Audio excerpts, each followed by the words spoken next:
آپ کو تعلیم دے کر فرمایا یہ جانور جو آپ نے دیکھا یہ امت محمدیہ کے نمازیوں کی مثال ہے اور یہ تیسر ان کے گناہوں کی مثال ہے اور دریا ان نمازوں کی مثال ہے. جس طرح یہ جانور کیچڑ میں لوٹا پھر نہا دھو کر پاک و صاف ہو گیا اسی طرح امت محمدیہ کے گنہگار بھی ان 5 نمازوں کے سبب اپنے گناہوں سے پاک و صاف ہو جائیں گے.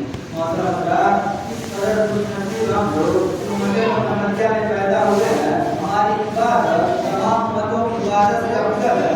اگر ہم سے کوئی گناہ سرزد ہو جاتا ہے تو رب تبارک و تعالیٰ نمازوں کی تو ہمارے گناہوں کو معاف فرما دیتا ہے. رب تبارک و تعالیٰ کا ہم پر بہت بڑا احسان ہے. اس نے ہم پر 5 وقت نماز پڑھ دی جس سے ہمارے گناہ معاف ہو جاتے ہیں. محترم حضرات لیکن آج ہم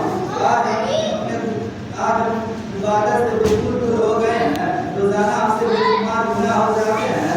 رات میں ہم گناہوں میں ڈوبے ہوئے ہیں. ایک لمحہ ہمارا گناہوں میں گزرتا ہے لیکن ہمیں اتنی مہلت نہیں کہ ہم اللہ کے سامنے سر جھکا کر نماز ادا کریں اور اپنے گناہوں کو معاف کرائیں. محترم حضرات یہ دنیا چند دن کی ہے. کسی کو معلوم نہیں کہ موت کب آ جائے. اگر ہم اسی طرح نماز سے غافل رہے تو صبح یا صبح کچھ نہیں ہو سکتا.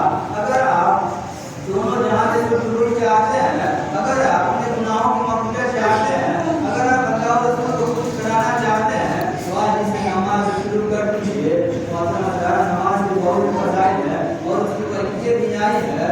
نماز چھوڑنا جو ہے زنا اور قتل سے بڑا گناہ ہے. نماز چھوڑنا زنا اور قتل سے بڑا گناہ ہے. حضرت موسیٰ علیہ السلام کے زمانہ میں ایک عورت سے زنا ہو گیا اور اس زنا سے حمل ٹھہر گیا اور جب حمل ٹھہر گیا اس عورت سے بچہ بھی ہو گیا.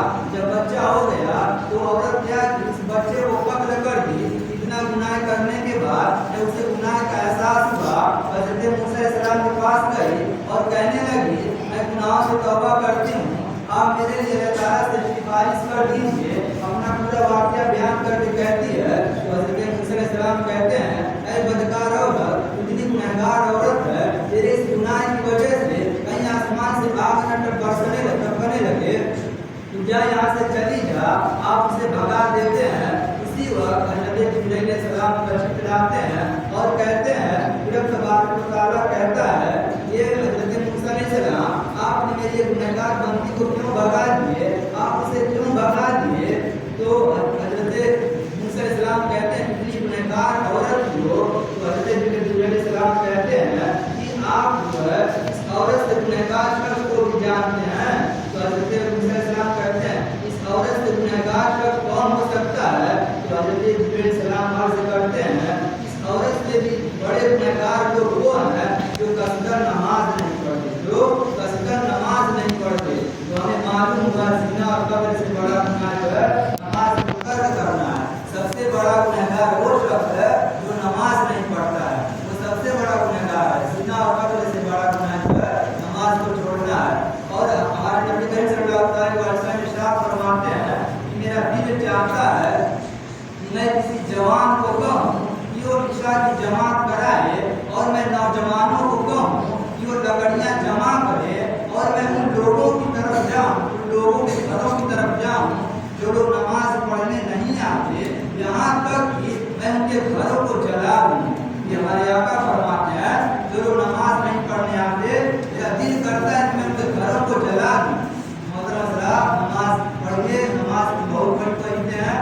حضرت موسیٰ علیہ السلام اپنی امت کو ہدایت کر رہے تھے تو کہہ رہے تھے کہ آپ لوگ اللہ کی عبادت کیجیے, گناہوں سے بچ کے, لیکن اس کا عذاب بہت بڑا ہے, اس گناہ کا عذاب بہت بڑا ہے. ایک شخص کہنے لگا میں اتنا اللہ تعالیٰ کی نافرمانی کرتا ہوں, اللہ تعالیٰ مجھے پھر بھی نعمتیں دیتا ہے. وہ شخص کہنے لگا کہ میں اتنی اللہ کی نافرمانی کرتا ہوں, اللہ تعالیٰ پھر بھی مجھے نعمتیں دیتا ہے. تو حضرت موسیٰ علیہ السلام اللہ کی بارگاہ میں عرض کیے یہ میں اپنی میں تیری مخلوقات کو ہدایت کر رہا تھا, دین کی تبلیغ کر رہا تھا. تو ایک شخص کہنے لگا کہ میں نافرمانی کرتا ہوں پھر بھی مجھے اللہ تعالیٰ نعمتیں دیتا ہے. تو اللہ تعالیٰ نے کہا میرا سب سے سخت ترین عذاب جو ہے میں نے اس بندے کو اس وقت دے رکھا ہے. تو حضرت موسیٰ علیہ السلام کہتے ہیں اللہ تیرا سب سے سخت ترین عذاب کیا ہے. تو اللہ تعالیٰ نے فرمایا جس سے میں